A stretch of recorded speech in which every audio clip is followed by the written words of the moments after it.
People in the first place had some trouble finding the light switch button itself.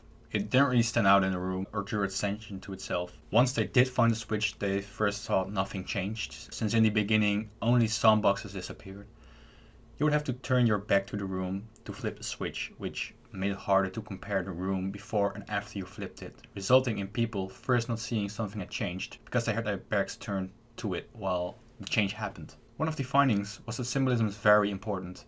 If you see an object, what does the object tell you? A crib, for instance, is a clear symbol for a baby, and a one-person bed changing into a two-person bed tells you he or she has a partner now. Using the kind of symbols is important and helps the objects to translate to a story. Another finding is how to direct attention. We found that triggering curiosity worked really well.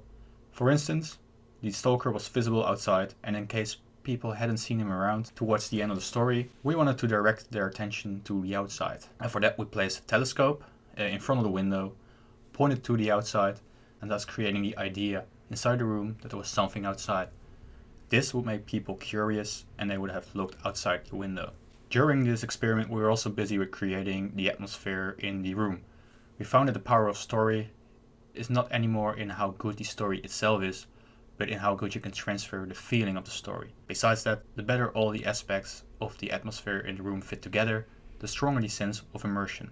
With environmental storytelling, you can't tell the story in words by writing or a voiceover. You kind of have to experience it through the environment and understand it through the visual cues you get